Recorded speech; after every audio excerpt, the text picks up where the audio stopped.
All right, hi everyone. Okay, so this will be your lesson four or the part four of the Gender and Society introduction.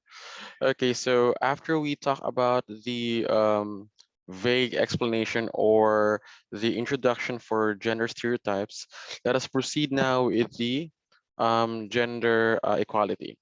All right, gender equality is something that we already know. Okay, it's giving equal opportunity for all people in their gender aspects, whether you are a male or a female or part of the LGBT community. Equality is not just all about respect or acceptance. It's also all about giving equal opportunity, equal functions as well. Okay, so that is how gender equality works. However, it is not really possible for every country, or should I say in every and anywhere in this world, to have equality. There are some um, factors to consider. Maybe it's due to traditions, culture, okay, and primitive approach, or should I say primitive beliefs. Okay, all right, now no worries about that, because we're going to talk more about gender equality in one of our lessons. Again, this is still part of the introduction on gender and society. Okay, now, of course, the key problems here is that women have lower rates of employment than men and are paid less for the same job. I remember my mom, okay, the reason why she can't be in one of the highest position, although she has the qualities and she deserves it, because she is a woman. Okay, that's one of the policies of her company. Also, there are all that's the reason why, if you know what LinkedIn is, okay, that is a social media platform where people who are business owners, okay, motivational speakers, or in short, professionals have an account. And as per the research, more men are or has an account on that social media platform. It's because as per the national research, okay, there are still high um, trust rate for men to run an organization or a company than women. Okay, so that is still stereotypes there. All right. Okay, number two, stereotypical gender roles and traditions such as early marriage continues to harm girls. Okay, I think there's a country, I don't know where it is, that underage can be married. Okay, I just need to do a research more about it. Don't worry, we will have that as an example in a very more specific discussion when it comes to gender equality as well. Okay, women-headed households are more vulnerable to poverty. Okay, women have less access to decision-making positions than men. Okay, all right, so these are the thresholds of gender equality. Okay, these are one of the reasons why equality cannot be achieved. Okay, number one reason, it could be the stereotypes. Okay, number two is the primitive traditions. Like before, women should really just be in a household doing household job, while men should be the one who's doing the work, who's doing the finance, and so on and so forth. Okay. Of course, gender discrimination is also known as a sexual discrimination, is the practice of letting a person's sex unfairly become a factor when deciding who receives a job, promotion, or other employment benefit. Gender or sexual discrimination, okay, is far, far way deeper from these definition. It's not just about job, promotion, and employment benefit, but it's also the right to live peacefully and respectfully.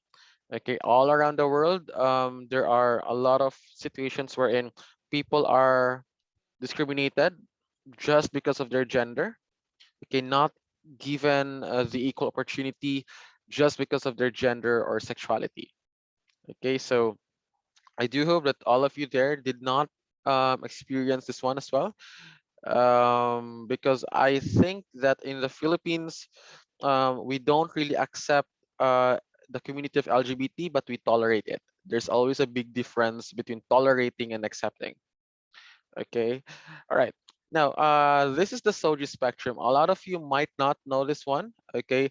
But Soji stands for sexual orientation, gender identity expression. Okay, SO stands for sexual orientation, GI is gender identity, and the last one is expression. Think of this as one of the key factors to really identify your gender identity. Okay, as you all know, gender is very fluid. Okay, it is really, really, really fluid, and that's why the Soji spectrum helps you know more of your gender or sexual identity as well. Okay, because your sexual orientation might be different from your gender identity, and also might be different from how you express it. Okay, we will have a separate topic for this one, like a deeper topic, okay, about this one. But I just want you to see the introduction about the Soji spectrum. Okay, all right. So, yep. Okay, this is the as you can see in the image, okay, that is how you will really identify your Soji. So for intersex, that's gonna be your male or female. Okay, assigned sex at birth. Were you born with male genitalia or female genitalia? So that's very simple, biological. Okay, your sexual orientation could be homosexual, heterosexual, bisexual, pansexual, asexual. Okay, so are you straight? Okay, or are you part of the LGBT community, or are you asexual, bisexual, pansexual? That's your sexual orientation. Okay, for your gender identity, okay, so man is cisgender or CIS. It could be that you were born to be a male, okay, yet you believe that you are really a male when you grow up, something like that. Okay, so women on the other hand is you were born to be a female with female genitalia, and then you believe that your gender identity is really a straight woman. Also, it also includes transgender, genderqueer, and so on and so forth. Okay, so how do you express yourself? Okay, how do you move? How do you talk? How do you dress up? Are you into the masculine side or the feminine side, or are you androgynous? Okay, meaning both, or gender neutral. Okay, so it's really about being specific on who and what you are in the gender perspective as well. Okay, that is the Soji spectrum. Okay, so these are the gender terms. Okay, as what I've said, part of your introduction is are your terminologies. Okay, without these terminologies, it is gonna be quite hard for you to understand more the concepts, theories, and schemes of gender and society. All right, now, so cisgender or CIS are individuals' self-perception of their gender matches the sex they were assigned at birth. Okay, so it means that when you were born as a male, then your sex is male. That's it. Okay, that's their perception, self-perception. If I was born with male genitalia, then I am a male. Okay, all right. And if I was born to have female genitalia, then I am a female when I grow up. Okay, that's your self-perception. Now, cisnormativity, okay, the assumption made by most of society that any given person is cis. Okay, the cisnormativity here in the Philippines is that, do you know the figure? I'm so sure you know Lapu-Lapu, of course. Lapu-Lapu is one of the figures of how masculine should be in the Philippines. Matipuno, hindi umiyak, malakas ang loob. Okay, with word of honor and so on and so forth. Okay, that is an example of cisnormativity. Okay, so that's how the society expects you to act. Okay, including or yeah, uh, inclusion of being part of cisgender. Okay, so if the Philippines has that kind of certain cisnormativity for men, then that's how they accept men as a normal man. Okay, so That's why it's quite critical to know the boundaries between source cisnormativity and stereotypes. Okay, which we will have more discussion on it. Okay, as what I've said, there's always a thin line. Okay, between the norm, okay, and the stereotype. Okay, it's just like the normal and abnormal. Okay, so yep, cisnormativity is the assumption made by most of the society. Okay, for sexism, okay, the belief and treatment of transgender and or transsexual people as inferior to cisgender individuals. It is a very specific type of sexism addressed for transgender. Okay, sexism means it is a gender discrimination or sexual discrimination. Okay, so if there is what we call um, other discriminations, okay, sexism is really more into the gender perspective and sexual perspective. Racism is an example for race discrimination. Sexism is for sexual discrimination. Okay, so that is really addressed not just for the LGBT, okay, but also for, you know, not just really for the community, but specifically for transgender, because they are not really seen or viewed as cisgender. Okay, because again, going back, cisgender is the belief or the self-perception that when you were born with male genitalia, then you are a male. Well, in transgender, it's opposite. Okay, not because you have a male genitalia when you were born, it doesn't mean that you cannot have the expression of femininity. Okay, or something like that. And that's why there is what we call cissexism. It's because there is a sexual discrimination against transgender. All right. Okay. Now for gender binary, okay, the classification of sex and gender into male and female. That's it. Very simple. Okay, there are two types and of sex and gender. It's just male and female for gender binary. Okay. All right. For gender dysphoria or gender identity disorder is a formal diagnosis used by psychologists and physicians to describe people who experience significant discontent with the sex they were assigned at birth. So this is a psychological disorder. Dili ni siya kaartehan. Okay, this is not something that you will just feel the next day and you won't feel the next day. No, gender dysphoria is a psychological disorder. When when you feel a sudden uncomfortability and severe anxiety that you felt like you don't belong on that body. Okay, so that's how you felt it that way. For example, when I stare at the mirror, I always felt like I'm a woman, although biologically speaking, I was born a man. Okay, the thing about this one is that it's not just assumption. Okay, it's not just all about thinking. It's more like stress, discomfort, and anxiety. Okay, it's not just all about mindset, but it's uncomfortability there. Just think of this as like you're just physically sick and you feel some pain, you felt some discomfort, you felt like you're nausea. Okay, or you felt like you're vomiting. Okay, in gender dysphoria it's also like the same way. It's not just all about the perception or thought, it's more like physiological plus psychological. Okay, it's really discomforting, high level of anxiety. Okay, because that is a disorder. Okay, so somewhat like when I stare at the mirror, it's just like I don't really belong in this body and I just don't feel good about it. There will be a time that when they pee, okay, they won't stare at their genitalias because they just have this discomfort that those genitalias doesn't belong to them. Okay, all right, so that's gender dysphoria.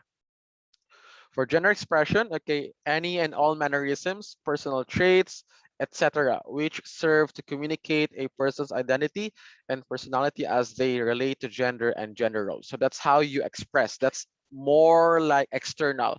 That's how you show it to other people. Communication, the way you dress, the way you move, your lifestyle is also part of gender expression. Your gender role is part of gender expression, but it's more like how people perceive it, not how you do it. Okay, because gender role might not be congruent with gender expression. Okay, so again, we will have more discussion about this one in the future. Okay. For gender identity, okay, a person's private sense of their own gender. So how do you identify yourself? Okay, that's very subjective. That's inside of you. When gender expression is how people perceive you and how you express externally, gender identity is how you know yourself internally. Okay, that's why there's always a difference, or gender identity is very different from gender expression, because not because you think that you're bisexual, your expression is showing to other people that you're bisexual. It might be that for yourself, I am bisexual, but how you express yourself is it's either homosexual or heterosexual. Okay, so that's why identity is different from expression. Remember the SOGI: sexual orientation, gender identity, and expression. Okay, so now gender queer. Okay, gender identities other than man and woman, thus outside of the gender binary and cisnormativity. So this is very ambiguous, everyone. Okay, this is not because it's queer, it's really part of the LGBT. No, it's not like that. Okay, gender queer is a very big umbrella of fluidity of sexuality and gender orientation. Okay, not because you're part of the LGBTQA plus community, then you're automatically genderqueer. It could be, yes, but again, genderqueer is a very big umbrella of gender and sexual fluidity. Okay, that's why it's really true that gender is really fluid. It is really fluid. Okay, all right. Now, for non-binary, it's also the same with genderqueer. Okay, it doesn't belong really to male and female. Okay, binary is again male and female. Non-binary is the opposite of it. All right. Okay. For transgender or trans, okay, the state of one's gender identity or gender expression not matching one's assigned task. That's correct. Okay, so how would you identify if he or she is a transgender and a transsexual? Well, transgender is really more on expression. Transsexual is really more on biological modification. Okay, we will have more topics about that on our future lessons. Okay, so when someone had surgery or sex reassignment through surgery, then that's already transsexual. Okay. All right. Okay. So that's it for today. Okay. So again, this is your introduction for gender equality. We will have more discussion specifically for SOGI. Okay, just so you know, and you might as well have a workshop or simulation on maybe you should know also your SOGI as well. All right. Okay. So that's it for today. Again, click the like button and please subscribe to my channel, of course, and also click the bell button for you to receive more notification when I uploaded my video as well. All right. Okay. Thank you and have a great day.